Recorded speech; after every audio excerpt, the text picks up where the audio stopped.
Hello, class. I'm really excited about this week's reading and learning more about Jeanne Chall's stages of reading. I have taught high school for the last 8 years, and every time I'm with some of my elementary school teacher friends, I feel like I learn so much more about stages 0 to 3, where I am almost certainly focused in stage 4. But as I find that I learn more about fluency and phonemic awareness and places where some of my 14 and 15-year-old readers still struggle, I can become more prepared to help them as analytical readers at the high school level. Jeanne Chall's stages of reading begin at stage 0, birth 5 to 6 years old, and this is prior to formal schooling. It's exposure to print in the home and demonstration that books and words have meaning and are important. I know in my developmental psychology class this summer, we're talking about the expansion of the toddler brain at 2 and 3 years old, and this is such a critical time of that exposure to text and reading. I was reading yesterday about some research about the value of turning on subtitles on iPads and televisions and everything that young people are watching and how that can drive phonics awareness at a very young age. Stage 1, 6 to 7 years old, is formal schooling. It's learning the alphabetic principles, orders, and sounds. Phonemic awareness, which is spoken words, are a composition of individual sounds that are blended together. And that's included in learning phonics, the connection that symbolic representations of letters in the alphabet create specific sounds.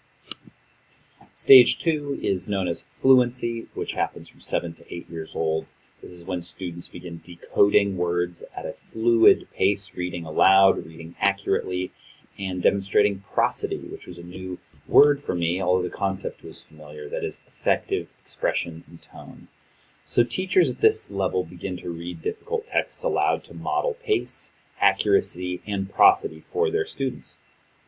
Third grade, I found interesting, is this real critical inflection point, and if students are struggling in any of those areas and no interventions are made before fourth grade, the fourth grade slump ensues, and students can continue to struggle lifelong as readers. Stage 3 is reading for new learning, or learning the new. Readers gain new ideas, and the introduction of genres and multiple fields of study are introduced and explored. At this stage, students begin to develop a sense of inquiry and curiosity. Students are introduced here to activating their schema or their personal background knowledge that informs their understanding of what they're reading.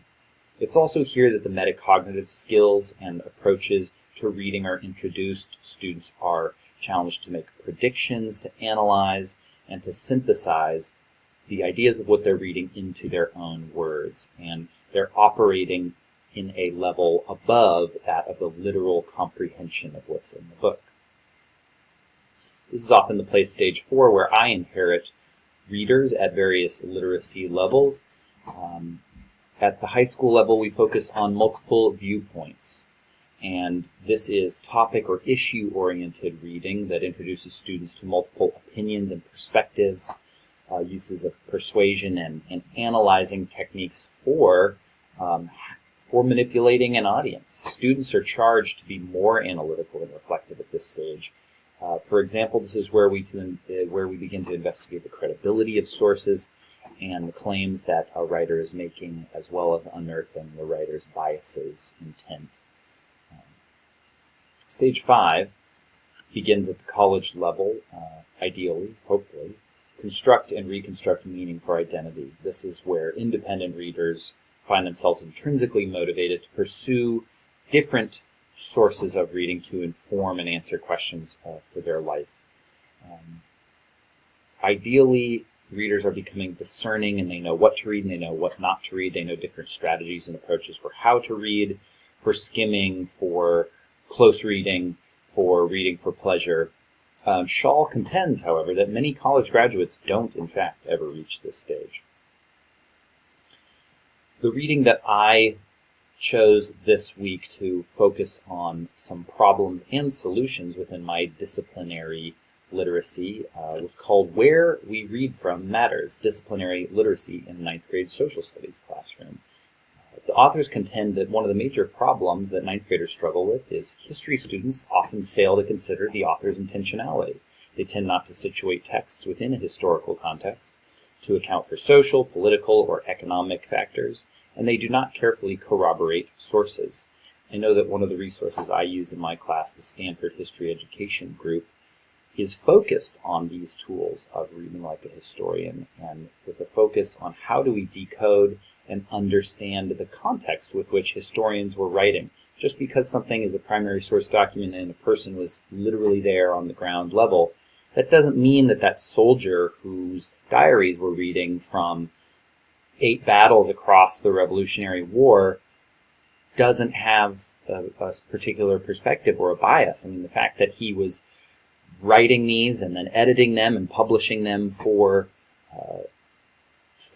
his living after the war ended are all relevant factors to understand his perspective on the war. The proposed solution that the authors and researchers posit are a 4-lens focus that helps students develop metacognitive approaches to analyzing specifically informational text and primary source documents. These lenses they discuss are first the descriptive lens, which is students determining the reliability and relevance of the site, the text, the author. I think it's here that's important to introduce students to different information neighborhoods or categories of information, understanding what the framework is of objective news versus subjective editorial, understands the subtleties between propaganda and advertising, or how YouTube is changing the way that we might be recording a riot and understanding raw information that's presented to us. The second lens is the academic lens. This is where students are challenged to activate their prior knowledge, their schema from the educational as well as cultural perspectives. This lens helps students to analyze the author's argument and evidence from the information that they bring to the table. Third is the critical lens. This is one of the areas of most interest to me. This is where students are challenged to unearth what the omitted perspectives are and examine how the author might be attempting to influence or persuade the audience. Bias of omission is challenging for new topics. Students might not know what is missing if they don't know what the topic is, but it is a really fascinating induction and inference activity to challenge students to think about those small perspectives that might be neglected or intentionally left out of the focus for the author to make a persuasive point. When discussing persuasion, it's critical that students understand the basics of ethos, pathos, logos, recognize the logos-heavy world that we live in and the value of statistics to manipulate audiences. Take a look at any pharmaceutical commercial on television. But the authors in this piece mention subtle emotional appeals with the use of language, absolutist language, like always has been that way, or we are all believers in X. It reminds me of a quote that I keep up in my classroom from the singer Conor Oberst, who says, if someone says they know for certain, they're selling something, certainly. And this is a catchy reminder that students should challenge the people who, in power or not, that stand up someplace and say something is absolutely some way or another, and what maybe that person stands to gain from those kind of statements, and not just the propagation of absolute truth.